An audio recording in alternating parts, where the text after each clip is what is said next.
Welcome back to the channel, guys. I suppose you've probably seen on the social media sites that bring my R33 home, so it's probably about time that I show it to you in all its unflattering glory.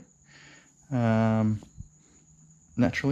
when I got this car, I didn't pay any money for it. It is much like my 31. It was swapped for a lock kit. I believe it was for an S13 lock kit, but it didn't come as you see it. It was a rolling shell, but it had force dug rear end. You've probably seen it in the pics on social media. Missing the driver's door, missing all the lights front and rear, no Rio, no interior. Yeah, so I managed to piece it all together out of Facebook Marketplace. I think got the rear bumper for free, got these off Marketplace for 40 bucks. Managed to buy a bent boot for 50 bucks to get the wing, and then naturally it didn't come with keys, so the bent boot come with white doors, and I managed to convince the guy to sell me the ignition barrel out of the car that he was stripping. So then I've got matching locks. But one good thing about this key, it's still got the original key in it, so it's still got the Nissan thing in it, so not a bad pickup for 50 bucks. And then piecing together other bits and pieces, I think I bought a pair of drift seats on 33 rails. I'll show you the rails later. There, you can probably see them here. They're just bits of RHS and flat bar welded together. It's pretty dodgy. Surprised no one didn't die, but anyway, we'll fix that up. And then bought one of these Chinese quick release bosses with a steering wheel that was all bent. Like when you spun it around, it was just waving. So very Chinese of the steering wheel to be rooted like that. But I think I've got most of the dash together now.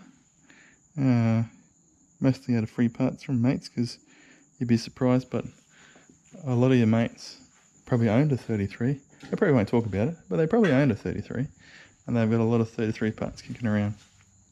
But the main gist of this car is what I want to do is obviously do the Barra.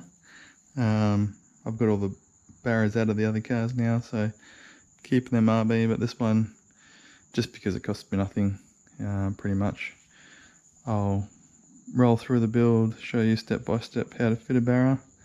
I've got a lot of stuff out of other cars that I'll probably put onto this, so it'll probably be a bit of a mix and match. But I've got 370Z front rotors, so 355mm front rotors, and a spare set of R34 GTT, so typically 310mm front rotor calipers for 310mm front rotors.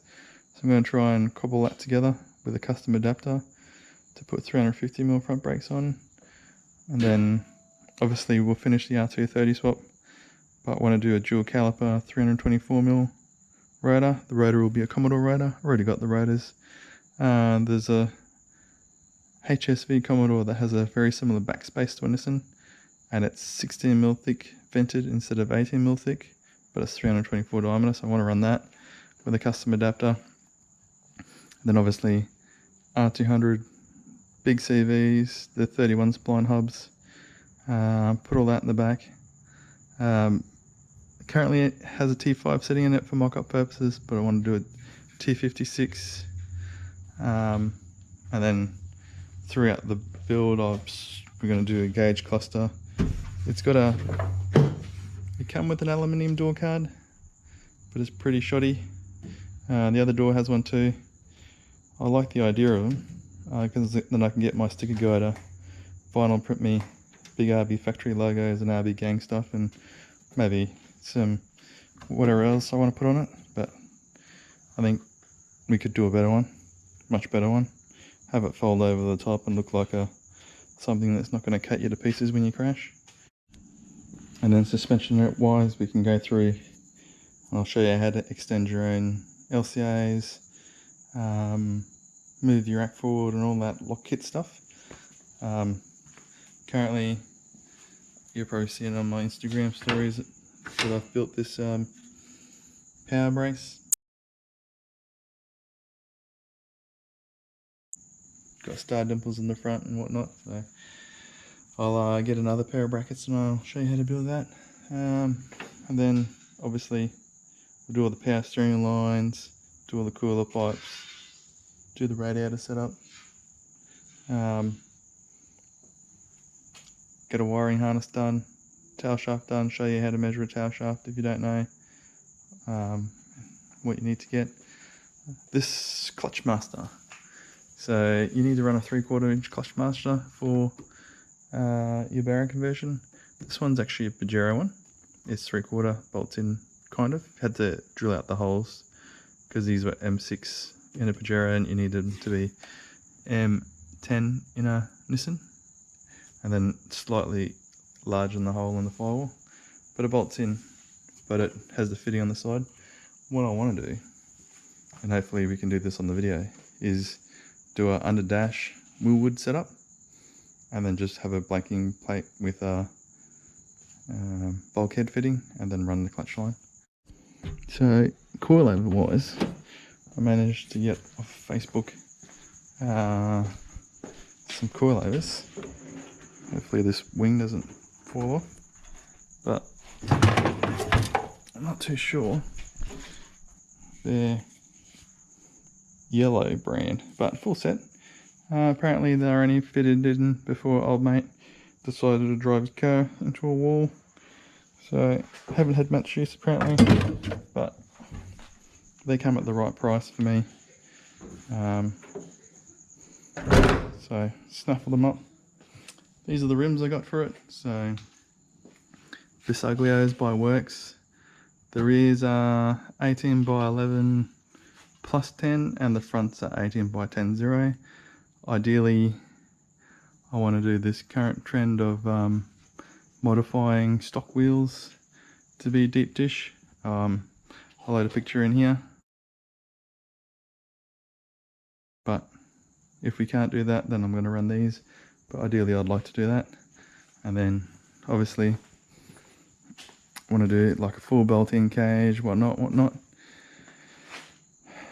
then all the bracing, A pillar brace, B pillar brace, and then I've been thinking about, after getting it all set up, putting a bulkhead in the back and running the radiator in the rear, and then all the fillers and stuff in the boot, trying to put some weight in the boot.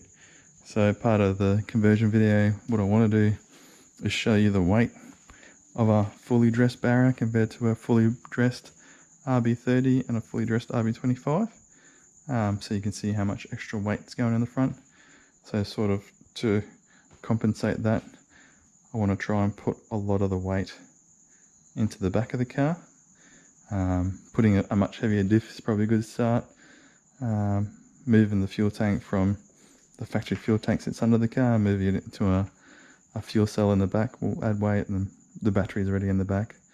But then see if we can run aluminium pipes through the car for the coolant setup, and then put the radiator and the header tanks in the back, and then see what else we can do to try and put some weight in the back.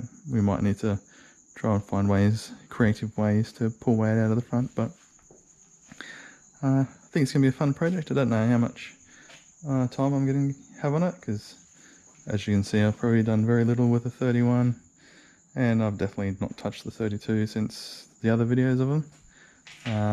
But we've built a lot of car parts and caught up with that, so it's probably my good excuse for not working on them, but want to get back into regular videos. So hopefully I can answer a lot of questions on how to Barra a Skyline and show you a lot of cool things in the process doing this. So stay tuned. If you like what you see, subscribe, and don't forget to comment like always if you want to see something in particular or whatnot. But thanks for watching, and I'll see you around.